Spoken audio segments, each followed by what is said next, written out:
1월 16일 방송을 시작하겠습니다.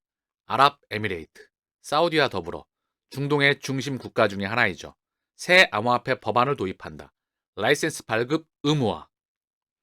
아랍에미레이트는 암호화폐를 관리하는 새로운 법률을 통과시켜서 연방 수준에서 암호화폐 공간에 대한 국가의 초기 규제 체제를 설정한 것으로 알려졌다. 작년에 두바이는 가상자산 규제 기관이라는 자체 암호화폐 규제 체계도 설립한 바 있다. 아랍에미리트에 기반을 둔 크립토 및 블록체인 변호사 이리나 히버는 새 법에 의해 암호화폐 기업은 지난해 실선된 암호화폐 규제 기관으로부터 라이센스 및 승인을 확보해야 한다. 자, 그래서 해당 법안은 1월 14일 이미 발효가 됐습니다. 이미 법안 발효 후 아랍에미레이트 내에서 활동하는 모든 암호화폐 기업가들은 이를 준수해야 된다. 아랍에미레이트에서 운영되는 모든 암호화폐와 웹3 프로젝트는 새로운 연방법과 모든 기존 법률을 준수하는 방법을 구성해야 한다. 자, 아랍에미레이트에서 이제 법률 체계로서 본격적으로 확장한다는 소식이죠. 자, 중동과 사우디 그리고 이제 아랍에미레이트에 리플과 무관할까요? 자, 리플은 이미 오래전부터 사우디를 중심으로 해서 중동 지역에 인프라가 확장돼 왔습니다. 다가오는 세상을 준비하고 있다는 거죠. 디지털 혈관을 끊임없이 물밑에서 확장해 나가고 있다는 겁니다. MBAD, 최초의 중동은행이 리플의 블록체인을 사용합니다. 내셔널뱅크 오브 아부다비, 아부다비 국립은행은 리플의 블록체인 네트워크에 실시간 국경 간 결제를 도입한 최초의 중동은행입니다. 리플은 또한 아랍에미레이트가 190억 달러 이상을 차지하는 세계에서 네 번째로 높은 송금국가로 선정된 2016년 세계은행 이주 및 송금 팩트북을 인용합니다. MBAD, 아부다비 국립은행은 전국에 106개의 지점과 현금사무소, 527개의 ATM을 보유하고 있습니다. 극동에서 미주에 흐르는 5개 대륙에 걸쳐 16개국에 45개의 지사와 사무소를 두고 국제적으로 활동하고 있습니다.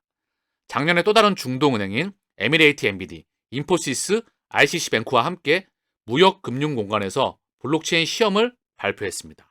다 중동에서도 연결이 되면서 확장되고 있다. 이 소식은 이미 2017년 오래전에 준비가 되고 있었습니다. 자, 더불어서 2020년 3월 리플렛을 통한 지불을 위해 아랍에미레이트 은행과 리플의 파트너십, 또 다른 은행이죠. 바로 푸자이라 국립은행입니다. 아랍에미레이트에 본사를 둔 푸자이라 국립은행 MBF입니다. 이 은행과도 바로 리플의 플랫폼을 사용해서 파트너십을 확장해 나가고 있다는 거죠. MBF은행은 인도 고객을 위해 이 시설을 사용하기 위해 인도의 또 다른 은행과 인더스 인도와 뱅크와 제휴했다. 인도의 또 다른 은행과 결국 중동에서 인도까지 계속 확장해 나간다는 소식이죠. 아랍에미레이트의 또 다른 은행인 라스 알카이마 국립은행, 리플의 블록체인 네트워크를 사용하여 인도에 즉시 지불. 라스 알카이마 국립은행, 자, 이 은행이 바로 인도에 대한 즉각적인 블록체인 결제를 위해 리플을 활용한다. 아랍에미레이트의 라스 알카이마 은행. 자, 인도와 아랍에미레이트, 중동과 인도. 이미 인도는 오래전부터 리플 네트워크에 아도가 쳐 있다는 부분을 지난 영상을 통해서 정말 자세히 언급을 드렸죠. 인도, 사우디, 아랍에미레이트. 오래전부터 이 혈관을 준비해 왔습니다. 아랍에미레이트의 소매 및 비즈니스 인생인 라스 알카마 뱅크는 블록체인 스타트업 리플과 제휴하여 세계 최대의 송금 수출이 있는 인도의 소매 고객에게 국경 간 즉시 결제를 지원합니다. 여기서 정말 중요한 말이 언급되고 있는데요. 아랍에미레이트의 라스 알카이마 국립은행은 리플의 글로벌 은행 중심 블록체인 네트워크 리플렛에 연결하여 인도의 엑시스뱅크 고객에게 실시간 소매 송금 지불을 가능하게 합니다. 자, 인도의 엑시스뱅크, 아랍에미레이트의 라스 알카이마 다 연결이 되는 겁니다. 인도가 이미 리플 네트워크에 상당 기간 연결되어 있죠. 사우디 또한 마찬가지이죠. 아랍에미리트 또한 마찬가지입니다. 전 세계 일본은 소프트뱅크, SBI를 중심으로 해서 동아시아에서 확장을 하고요.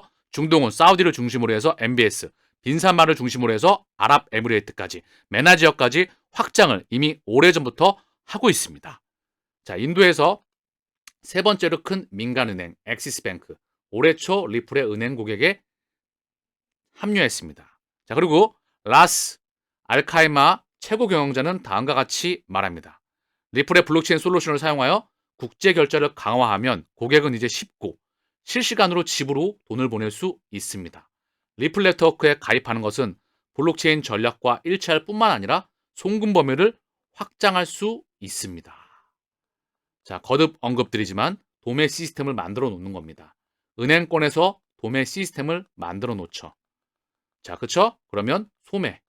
자, 개인과 그리고 일반 기업들은 이 시스템을 사용할 수밖에 없습니다. 국경 간 결제의 송금 시스템, 그리고 환전 시스템까지 모두 일괄 처리하게 되는 ODM 플랫폼을 통해서 확장해 나갈 수밖에 없는 게 이 그림입니다.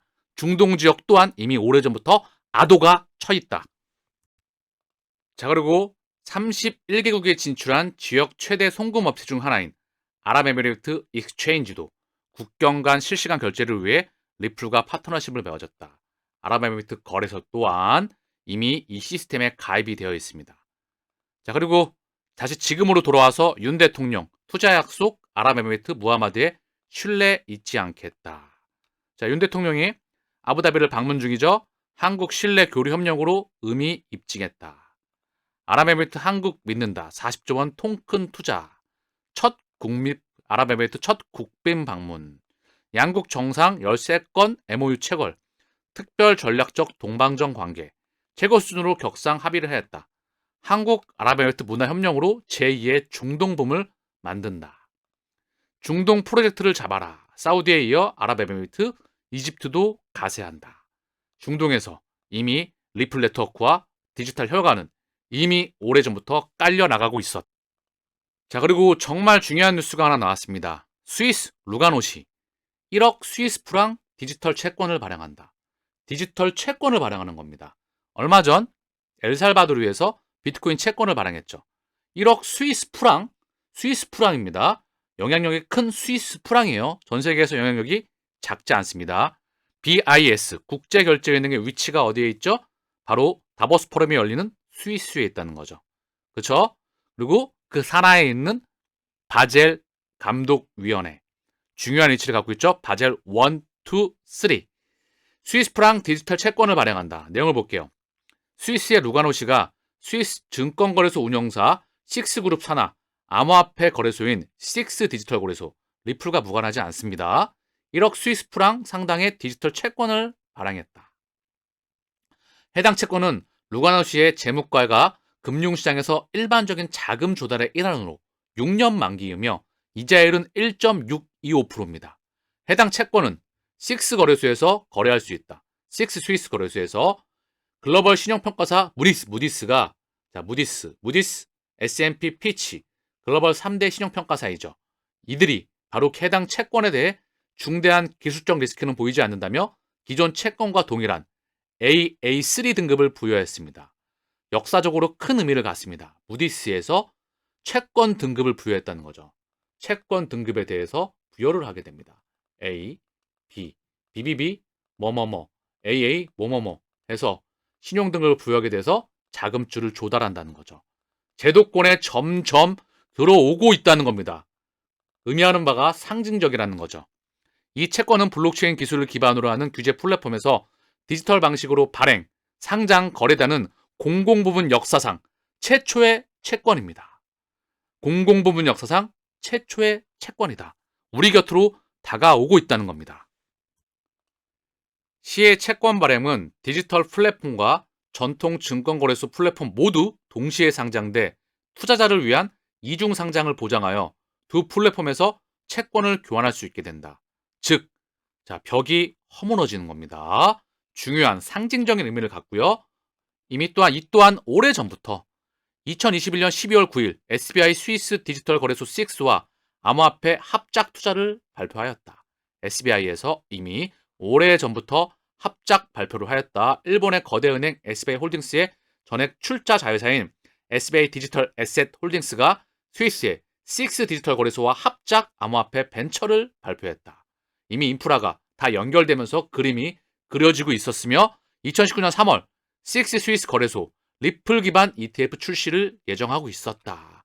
2019년 전부터. 여러분, 이미 전 세계는 연결되고 확장되고 그 중심에 디지털 혈관을 리플 네트워크를 통해서, 그리고 이 XRP 레저를 통해서 발행되는 CBDC와 NFT와 스테이블 코인과 덱스와, 그리고 나아가는 모든 디지털의 토큰화를 XRP 레저와 함께 그 혈관을 깔아나가고 있습니다. 이 세상은 물밑에서 이미 진행되고 있다는 거죠. 국내 투자자 40%, 비트코인 상승한다, 투자 심리 뚜렷한 개선, 찔끔 올랐다고 벌써 또 이런 말이 나오고 있습니다. 미디어가 원래 호들갑이죠. 그렇기 때문에 올라가건 내려가건 본인의 확고한 원칙, 세상을 바라보는, 미래를 바라보는 통찰력을 기준으로 해서 끊임없이 그 흔들림에 대해서 오히려 자연스러운 과정으로 받아들이며 폭락하고 바닥에서 박박 끼면 매입으로 대응하고요. 폭등 나오면 일부 차익 실현, 나머지는 끝까지 이 부분을 반드시 인지하면서 세상을 바라보시길 바랍니다. 자, 일본 국세청 NFT 대체 불가능한 토큰 과세 방침을 발표하였다. 1, 2차 유통 모두 과세 대상이다. 자, 일본에서 서둘러서 NFT에 대한 과세 방침을 발표하면서 확장해 나가고 있습니다. 어느 순간이 되면 급속도로 세상에 받아들여지게 됩니다. 계속 시그널을 보여주고 있다는 거죠. 자, 인도 중앙은행 총재 암호화폐는 도박이다. 이 말이 뭘까요? 이거는 반대로 역설적으로 받아들여야 된다. 즉 중국에서 또한, 자, 중국으로 봐볼까요? 그러면 중국의 암호화폐 거래 조치하는 진짜 이유는 CBDC에 대한 도입을 언급하고 있겠죠. CBDC가 토큰과 코인입니다.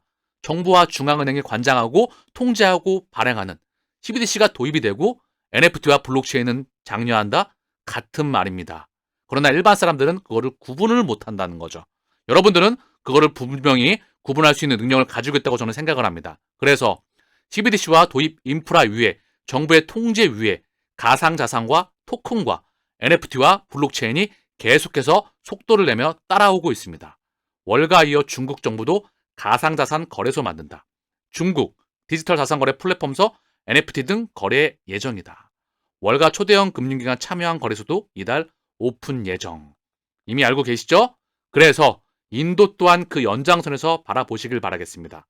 결국 토큰과 코인과 NFT와 블록체인을 가장 전 세계가 그 어느 정부도 활성화시켜서 받아들일 수밖에 없습니다. 자, 미국에서도 미국 하원은 암호화폐 법안 통과위에 초당적으로 협력할 수 있다. 미 공화당 소속 하원의원이 암호화폐 법안 통과를 위해 협력해야 한다는 입장을 밝혀 눈길을 끌고 있다. 앤드류 가레바니노 미국 공화당 하원의원은 암호화폐 규제는 워싱턴이 주도해야 하며 암호화폐 법안 통과를 위해 양당이 초당적 차원에서 협력할 수 있다. 자, 리플과 SEC에 대한 소송, 그리고 미 하원에서 양당이 계속해서 미디어를 통해서 언급이 되고 있습니다. 자, 2023년은 소송에 대한 방향성과 명확성이 정해지는 해가 곧 다가오리라 생각을 합니다. 비트코인 가격이 2,610만 원. 자, 이거 월봉인데요. 자, 월봉 기준으로 양봉을 정확하게 달고 있죠. 반등이, 기술적 반등 국면이 시작되었다. 자, 비트코인의 차트도 굉장히 단순합니다. 차트 분석을 잠깐 해볼까요? 자, 여기 매물대, 요 라인이에요. 정말 훅 밀렸기 때문에 여기 매물대 자체가 없습니다. 자, 여기 하나, 그 다음 여기 하나, 그 다음 여기 하나입니다. 꼬리에 중앙에 매물이 많이 몰려 있어요. 공간이 크죠? 한번 반등 나면 훅 갑니다. 자, 그리고 XRP의 차트도 비슷합니다. 양봉을 달아주고 있죠? 조금 약하지만 달아주리라 생각을 하고요.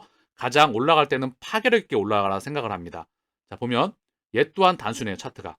여기 하나, 그 다음 여기 하나, 여기, 그 다음 여기입니다. 공간이 상당히 많이 비어있죠? 한번 붙으면 무섭게 갑니다. 자, 그래서 여유 있게 마음의 여유를 갖고 시간을 내 편으로 만들며 소송에 대한 방향성과 명확성이 정해지는 그 심장에 있고요. 다시 한번 오늘 방송을 통해서 확인하셨을 거라 생각을 합니다. 다음 문명의 중심지이자 전 세계의 모든 혈과를 이미 오래전부터 깔아가고 있었다. 자, 이더리움 또한 양봉을 정확하게 달아주면서 이 빨간색 선, 5일선을 돌파했어요. 그동안의 5일선을 쭉 밀려 내려왔었죠. 그러면서 60일선의 지지를 받고 있어요. 자, 보게 되면은요. 자, 여기 라인이죠. 여기 매물대가 하나 딱 있어요. 얘도 훅 밀려서 없습니다. 정확하게 다시 한번. 가상자산의 차트는요, 굉장히 단순해요. 자, 여기 몰려 있고요. 매물대, 그다음 여기, 그다음 여기입니다. 공간이 훅훅 밀려 있죠. 거래량이 동반되면 어느 순간 훅훅 갑니다. 다만 이번 상승은 전고점 돌파의 상승이 아니라 기술적인 반등 국면이다. 비트코인 기준으로 5천만 원에서 6천만 원, 그 기준점에 되리라 생각을 하고요. 자, 그 부분에 대해선 차후 또다시 언급을 드릴 수 있도록 하겠습니다. 자, 오늘 방송은 여기서 마치겠습니다. 감사합니다.